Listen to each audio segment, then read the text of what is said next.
Okay, if you want to run a faster marathon, but you don't want to run more miles, you haven't got any more time in the week, then this video is for you. Most runners think if they want to run a faster marathon, they've got to run more miles. But what if I told you you can knock 10, 20, 30 minutes off your time without adding a single extra mile per week? It sounds impossible, but it's not. In this video, I'll show you how to massively improve your marathon time in just 1 year by upgrading every other part of your training without touching your weekly mileage. I'm Grantham, a coach and a professional ultra runner who went from running a marathon in 4 hours and 25 minutes to running a marathon in 2 hours and 21 and representing my country at both the marathon and the ultra marathon. If you're at a point with your training when you know you're capable of running way faster times, but you just don't know how to get there and want the guidance from a professional, then get in contact by booking a call in the description. I got this question in the comments. I have 2 goals, Lee. Would you say that they are realistic? That is a sub 90-minute half marathon and a sub 3-hour marathon. And the but is that I'm a 59-year-old female running for nearly 30 years.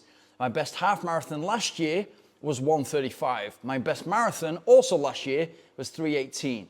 What monthly mileage or weekly mileage consistently would you suggest to aim for? Thanks. So, 59 years old, running for 30 years, just ran her fastest year, so fastest marathon and half marathon time. And the number one question there is, what do I need to get my mileage to? Mileage is important, of course. You've got to have the engine. You've got to have built this aerobic base that you can tap into for all of your running, whether that's racing a 5K, a marathon, or an ultra marathon. Of course, it's important, but many runners rely on volume alone, and it's because they equate input versus output. The more that they will do, the better that they will become. Let's look at the extremes. You've got 2 runners, identical runners, both running 50 miles a week and both aiming for a sub 3-hour marathon, so 4:15 per kilometer or 6:52 per mile. One runner is doing all his running, 50 miles of running per week, all at 10-minute per mile pace. And so he's becoming incredibly efficient at moving over the ground for a low heart rate at a slow pace. The other runner is using his 50 miles and is having a really nice mix of faster running, marathon paced running, and lots of slower running too. Even if the first runner doubles their volume, they've still got to add that specificity. They've still got to be working specifically towards what they're trying to do on race morning. So the question then becomes, what can we do to improve our training? If we've only got a set amount of hours or a set amount of miles per week, what can we do to improve our running? I was talking to a runner this morning, and he wants to run a marathon in 3 hours and 20 minutes. And at the moment, that is a big goal for him. And as we're going through the call, what I'm looking for is, what does your overall life look like? What does your training look like so far? How long you've been running? And what kind of structure have you got in place? What I'm looking for is not just the marginal gains. They're easy to find. I'm looking for the maximal gains. What have we been consistently doing wrong that we think is right? It ain't what you don't know that gets you into trouble. It's what you know for sure that just ain't so. And as we're going through what his days look like, what his runs look like, how often he's going fast, what his long run looks like, what the progressions look like, it's exciting for both of us because there are minimum 12 to 14 things that he can improve and he will move forward rapidly. And the great thing is that if he just moves one area forward, it's going to impact all the others for the good. And one simple example of that is he's running after work. So he sat all day on a laptop, probably with bad posture, like 99.9% of the population.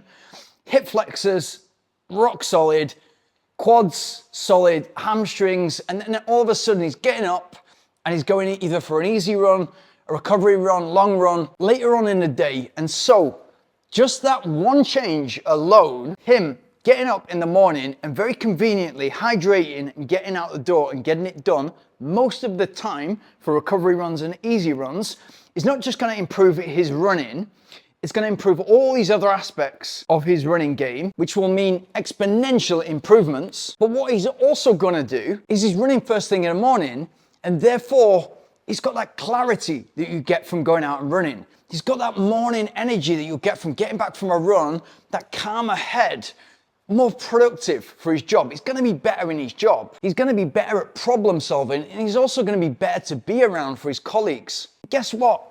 He's going to start the day on the right foot, and he's starting the day accomplishing something pretty big. And when you start the day achieving something, you're going to achieve more in the rest of the day. It's just that mindset that you put yourself into is, I'm getting up. The kit is laid out. This is a non-negotiable. I'm hydrating, I'm getting out the door. No matter what the weather is doing outside, this is happening because I'm a disciplined person. This is what I get done. And I've made a promise to myself that I'm going to do a marathon in the future. And in order for me to come good on that promise, today's run needs to happen. That is the type of person that he becomes. And often what runners find is once they do that, and once they get running working for them and their times improve, they often find that every other aspect of their life also moves forward. Their relationships, their friendships improve. The friend circle often improves. They stop drinking as much. They stop drinking alcohol as much. They start making better diet decisions. Their career or their business improves. And their ability to problem solve and creatively think improves, which just improves everything in their life. And so if you're running 5 hours a week, but it's on the back end of your day, when anything can get in the way, by the way, somebody can drag you onto a Zoom call or into a meeting, or you've just got to stop because it's an important project and this needs doing, guess what gets sacrificed? Your run. If you move that to the start of the day, and all of a sudden those 5 hours have not changed, that mileage has not changed, but you're doing it first thing in the morning, all of the rest of your life is improved. And you're much better in your runs. And it's more relative to the time that you're going to be racing on race day. We often talk about perceived effort in running. The perceived effort of the first 10 kilometers in a marathon is going to be much easier than the last 10 kilometers. Imagine your perceived effort at the end of the working day, going out for that run, whether it's a recovery run, an interval session, or a long run, versus doing it first thing in the morning on your best energy. People talk about finding 5-15% with super shoes. Imagine you do every one of your runs first thing in the morning. That not only improves your running 10%, it improves your racing, of course, but it improves your life at least 10%. Then we looked at his week, doing interval session, tempo threshold session, doing a long run, and also racing park run frequently whilst doing the other things. The distribution of intensity through the week was not only off, but also he can make slight tweaks so that he can put in the right amount of effort when it really counts in the week. And therefore, the quality of his key sessions improves, yes, and therefore we move forward further and faster. But the quality also of his recovery runs and easy runs improves because we now have a set purpose for those. Enhance the recovery, build the aerobic base, get you to that next session fresh and ready to hit it, because consistently doing those key sessions is what is going to get you to the start line, not just fit and fresh enough to race it, but confident to go out at the pace that you want to and sustain that until the finish. Isn't that what it's all about? So then we've got number 2, improve the quality of every single run. And if you think about it, it doesn't matter whether you've been running 30 years or 3 months, you cannot tell me that you cannot improve each individual run by 5%. And imagine what that does to your training schedule and then to your race result. Number 3, long runs. Dialing in the long runs so that you make them work for you and to what you're trying to achieve on race morning. Now he's 3 weeks out from a marathon. The longest he's ever ran is 21K in a half marathon. And when he did the half marathon, on the start line, he had no idea what pace he could hold for the entire duration of 13 miles or 21K. Imagine what that does to your head. When you're there in the start line, you don't know how fast to go out, how much you can hold in the first 1, 2, 3 kilometers, let alone the whole distance.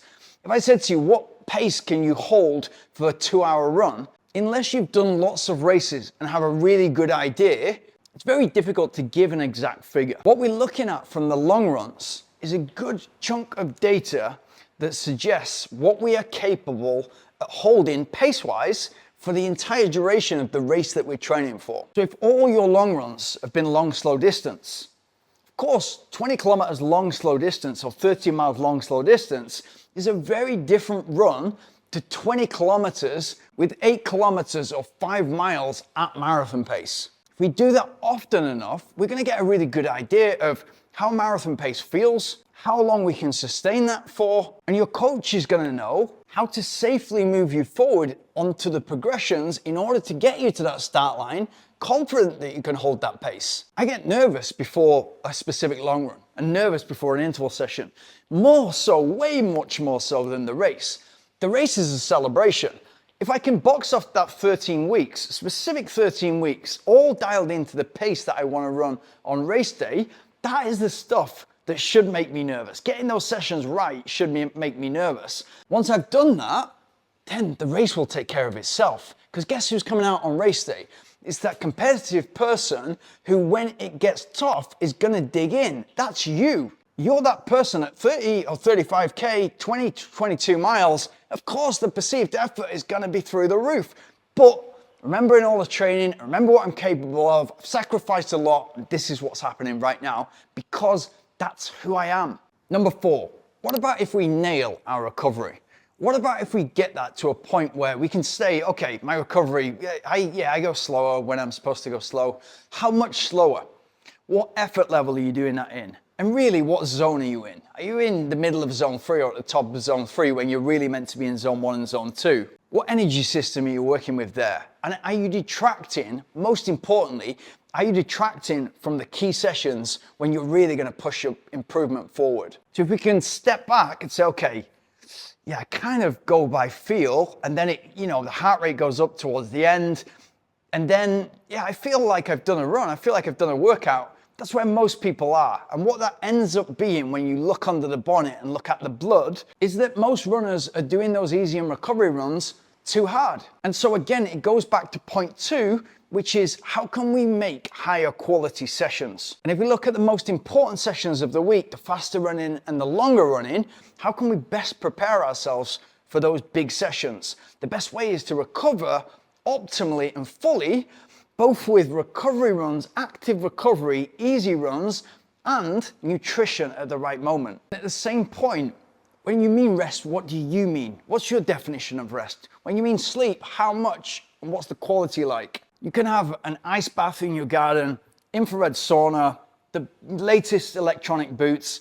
Nothing is coming close to sleep as a recovery method. So if all of a sudden we're running first thing in the morning and we're having great sleep, it's just moving everything forward and making everything so much easier, which never makes it easier. We just push faster when we're meant to during the week. Number 5, strength. And you often get it with people who are doing high mileage, that they equate that higher mileage to better performance. And so, why would I be in the weight room? I'm trying to be a faster runner. That's nothing to do with me.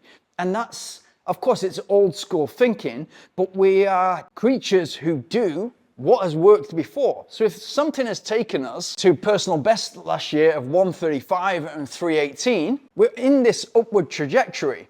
And so new things like strength, and when it comes in the week, super important. They may not even enter the conversation because I've not used strength so far and I've already managed to run a 135 and a 318.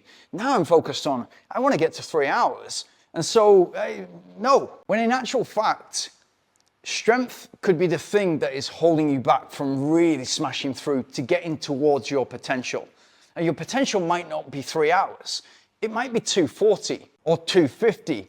But until we start doing the right things consistently well and we optimize the week, and there's so many things, then we have no idea how that extra strength in the glute and the hamstrings, how that more robust lower leg and quad, how that much more confident runner without that regular risk of injury can proceed, how that impacts the rest of your running, your hill running, your interval running, your specific long runs, how it makes you more robust and your form better by working on your core in the final third of a marathon. And it's not just about the race, it's all about the training of how you're training towards running that time for the entire duration of a race. Number 6, learn to pace like a pro.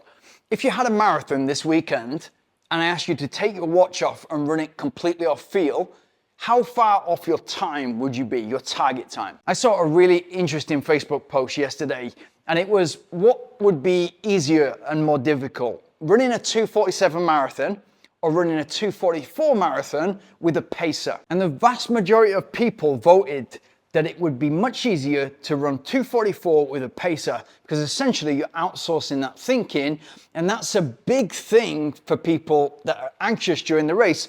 Am I on track? If you think about it, during the training, that's exactly what we're trying to do.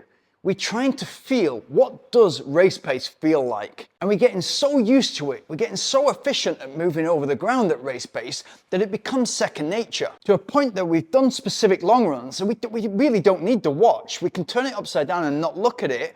Your pace will be very, very close to what it should be, what you are aiming at. Imagine if you could get to a point where you did a progression run, 15-mile progression run, 5 miles, 5 miles, 5 miles, and you're doing the final 5 miles at marathon pace, and you're able to hit that pretty much without looking at a watch. If, like that survey, 2:44, 2:47, people would be way less anxious if they had a pacer there. What about if they were their own pacer and they were so in tune with their marathon pace that they didn't need a watch? And it's much more frequent that you will see elite runners, whether it's 10K, half marathon, marathon, run without a watch, because really that doesn't matter, because they're there to race and they're there to give everything they've possibly got. And they've trained so frequently at race pace that it is absolutely second nature. That's where you want it. Number 7, fuel like it matters. If you get your sleep right and then you're running first thing in the morning and you get this part of your game right, then 10 to 15% minimum improvement. If I ask you right now, how many grams of carbohydrate do you take in per mile when you're racing? What would you say to me? If I then ask you, how many grams of carbohydrate do you take in your long runs per hour? How many grams of carbohydrate do you take when you're doing an interval session? How many per hour? What typically happens is people have got an okay answer most of the time for race. Or I take a gel when I feel like it in the race, which is already too late. We know that. And then the next question is, which gels do you use and how many grams of carbohydrate? And then they'll go, oh, I'll just go and grab one for you. I look at it, look at both sides. I think it's 25. Oh no, it's 22 grams of carbohydrate. And so then what you get is, okay, you appreciate that you need gels in order to finish your marathon. But your goal is to not just finish the marathon, but to race the marathon, because you're trying to aim for a pace. So how can we not just optimally get you there and make sure that you achieve that pace and you're confident on the start line to run that pace, but how do we get that nutrition, that same race day nutrition, working for you in all your training, which means higher quality sessions, point 2. Which means higher quality long runs, higher quality interval sessions, better recovery. So you're recovering much faster, so you're ready for the next session. Therefore, you can put more into it with that knowledge that you're gonna recover quicker. For most people, race day nutrition and thinking about it in the training is just because they've had an experience where they took a gel in, the stomach didn't handle it very well. They needed to find a portaloo. And so next time I'm going to train with gels. And that usually looks like 2 or 3 runs before they start to do gels. And the excuse then is, well, they're pretty expensive, and so I don't want to use them as regularly as I do in a race. Then you've got to ask yourself, like, this is project management, your flight costs, hotel costs. You're training for 6 months. How many hours are you going to train and then get this final bit wrong and therefore miss your target? And then it comes back to, how much does this actually mean to you to run the sub 3 hour marathon or the sub 3:20 marathon? If it doesn't mean that much to you, then I can't get excited about it either. And so I guess very simply what I'm saying is, often we equate mileage, input versus output. The more I do, often the better I run. And I'm not saying that aerobic base, that engine, it's very important to build. But I'm saying that, are we really thinking about what we're doing on a daily basis? What the progressions look like throughout the training schedule? And am I confident on start line, ready to execute because it's second nature? Or am I just doing what I've always done that always seems to have worked most of the time? Therefore, I'm going to do that again. And as I said, I'm just scratching the surface there. But those 3 points, if you get them right, all of a sudden your sleep is improved in quality. you're running first thing in the morning and you used to run when you could, whether it's lunchtime or after work, and you've got your nutrition working for you, not just in the race, but in your training, you're gold. If you're serious about that sub 3, here's a couple of videos to get you started.